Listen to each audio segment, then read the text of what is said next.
Okay, so thank you for joining. Today I'll be talking about how to effectively use your summer. I'll go through some tips, suggestions, and kind of just go through how to maximize the time you have May through August. So my name is Olivia Fallen. I work as a career and industry specialist with Career and Professional Development Services here at ASU. Just a little bit about me. I'm a recent graduate from Clemson University. I got my master's there in 2019, and I'm originally from Virginia. I like to just do this about me slide because I think it helps people connect to the presentation more, and also I like to infuse some of my own personal stories into the presentation. Yeah. So with any presentation, we like to start it off with our list of 8 career competencies. These are essentially transferable skills that employers look for regardless of what major or industry you're in.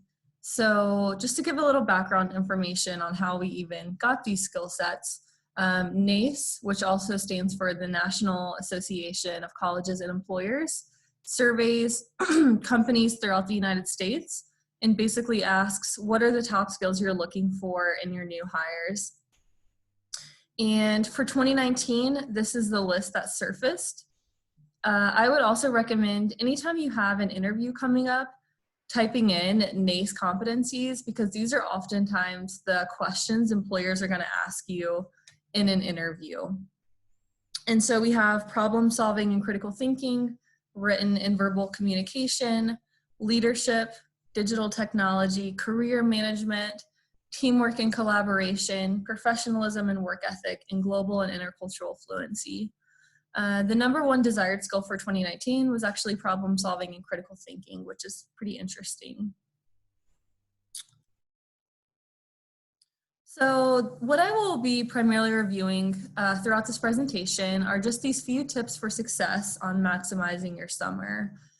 So my first tip would be to polish your professional documents, meaning your resume and cover letter. Learn a new skill, get an internship and part-time job, I should say. Email your professors, and lastly, volunteer. You're of course not going to be able to do all of these things, work an internship and a part-time job and all the different tasks, but hopefully you can knock some of these out throughout the summer. So the first one being polish your professional documents. Again, this means your resume, your cover letter, if you're getting ready to start applying to graduate school, getting that document, your personal statement looked at from ASU's Writing Center.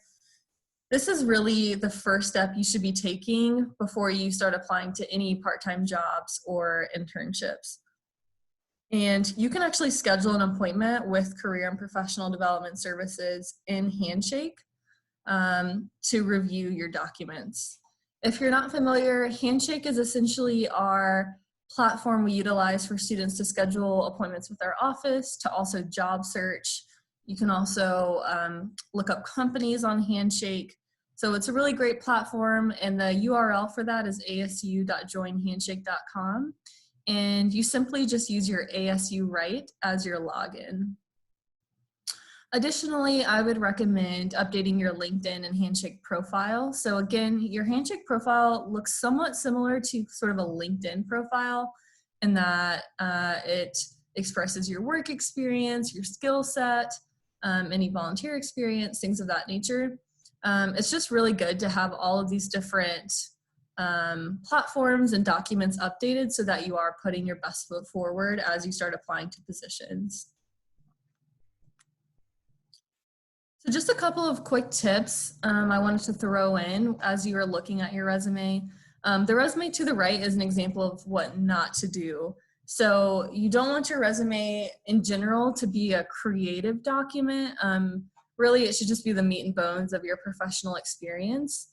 And I only throw this example in because I see this oftentimes with students where they'll have these really like creative and eye-catching, colorful documents, and sometimes that in and of itself will prevent you from getting a job. The caveat to that is if you're in a really creative field, let's say you're studying graphic design, a creative side of marketing, then of course a creative document is totally acceptable, but otherwise keep it pretty black and white and standard. And we do have some examples of resumes on our website, so career.asu.edu, and then you'll look at our resources page. So just a couple of things. You never want to use a template when creating your resume. So when you log into Microsoft Word, you'll see that it'll populate some templates you can use, some sample resumes. Those are not good to use. Generally speaking, employers can immediately tell when you've used a template. They oftentimes make the spacing quite strange, so the document looks rather sparse, and are just overall hard to edit. So you fix one thing, another thing gets messed up. So just stay away from those. Again, the text should be black and white, no color. Everything should be single spaced. So maybe you're coming from a place of like, I don't have a lot of work experience. That's totally fine. You don't want to space the experience you do have way throughout your document so that it looks full, even though there's not that many experiences. That just doesn't in general look as great either. Margins, as a rule of thumb, should range between 1/2 inch to 1 inch. Your font should be easy to read. So Times New Roman, Garamond, Arial, Georgia, any of the just the very standard fonts are all acceptable. Your name should be the only thing on your resume that's larger font, and that should range between 16 and 20 point size. And the rest of your resume font should be 10 to 12 point size. So my next suggestion would be to learn a new skill. Consider adding a certificate. So ASU offers a number of certificates. Additionally, there are quite a few free like college courses or college skill set sort of things you can develop on Coursera.org. Again, a lot of it is completely free. You can take classes on Six Sigma, maybe learn a new language, maybe develop new technological skills, what have you. It's a really great website. I've used it for myself for learning a number of different skills. And yeah, it's just very helpful, very user-friendly, and the courses are very condensed, so it's not something that drags out, typically speaking. Another thing, this is rather ambitious, but maybe try to learn a new language on Duolingo. Again, Duolingo is amazing. They have very user-friendly modules to pick up a number of different languages. So maybe you're already on the cusp of being fluent, go ahead and really polish off that skill. And then Khan Academy, so maybe you're like me and I am, maybe you're terrible at math and science, chemistry, whatever. You can actually go on this website. Again, it's completely free, and just polish up on some of those academic skills. Get an internship or job. So this is one of the most important things you can do with your summer. I would highly recommend going the route of getting an internship first, and if you're not able to do that, then just pursuing a part-time job. Speaking from experience, I worked a number of random jobs throughout college. At one point, I was a Domino's pizza delivery driver. I want to say I worked at a local restaurant back in my hometown in Virginia. And although that gave me, some extra cash, as far as like developing professional skills, I feel like I didn't really walk away with anything new. So I would really recommend, if at all possible, doing an internship. And furthermore, a lot of internships are paid. That was like a huge misconception I had of like, I can't do an internship, like I need extra cash, but some internships pay better than those part-time jobs. In fact, many do. So that's something to consider as well. The way you find internships is on Handshake. So again, that's asu.joinhandshake.com.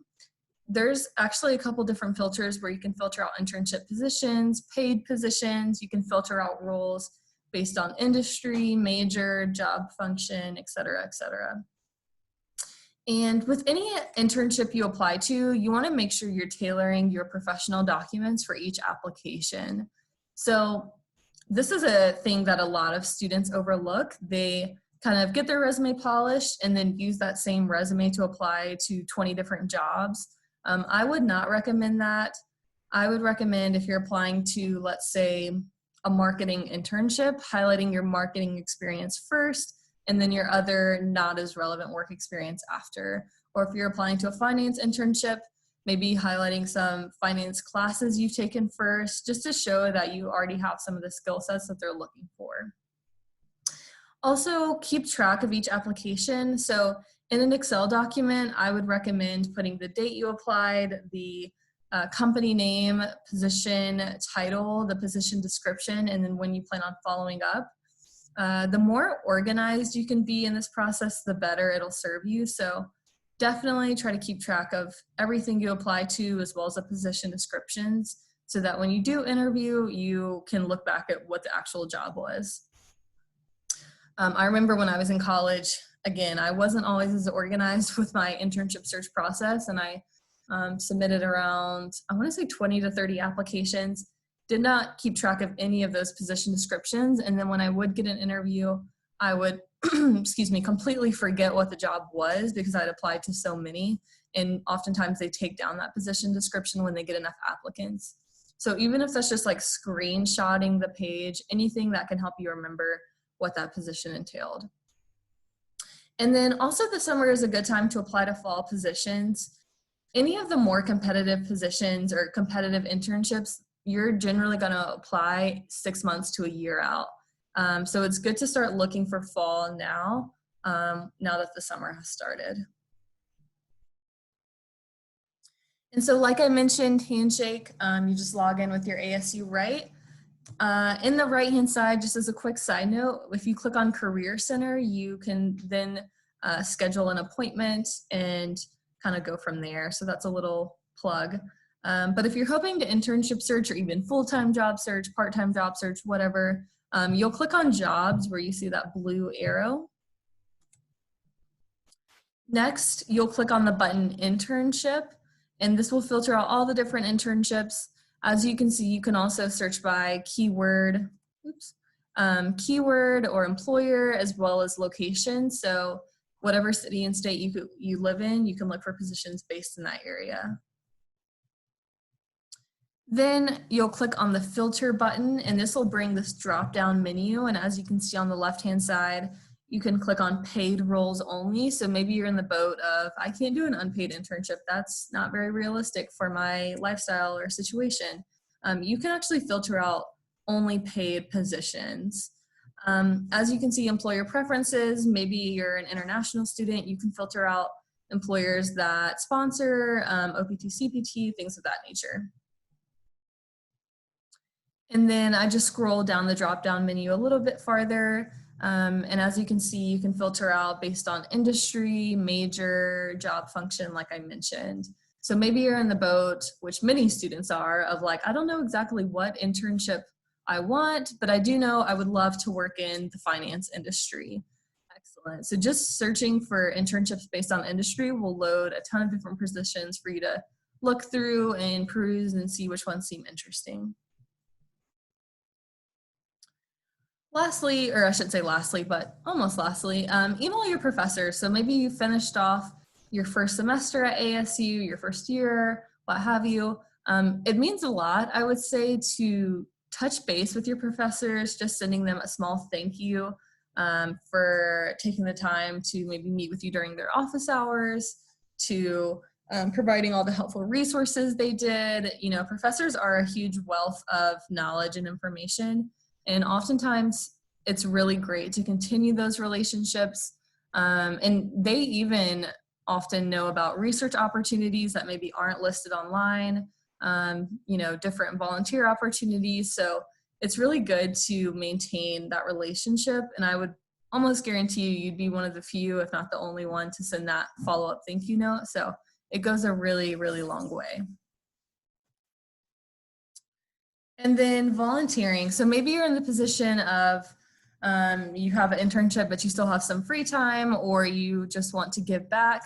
Volunteering is a really great way to do that. If you're not familiar, ASU has a website called Changemaker Central, and that essentially connects you with a ton of different volunteer opportunities throughout the country. I would also recommend just looking at different nonprofits in your area. They're almost always recruiting volunteers. So that's just another great thing to put on your resume, another great way to give back and also build upon your different skill sets.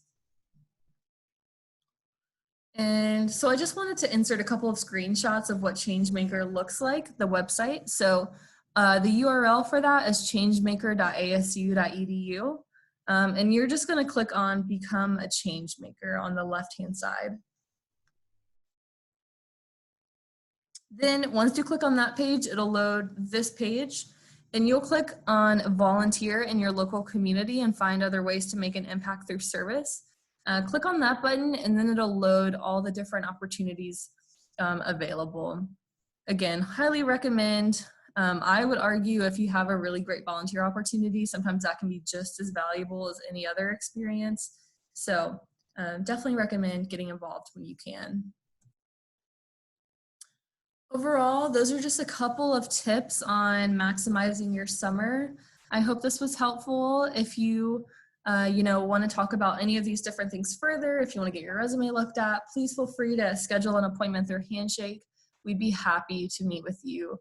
Or even if you're just in the boat of like, I don't even know what I want to major in or do professionally, what have you. Again, we're all very, very excited to meet with you. So take advantage of that resource and we hope to see you soon.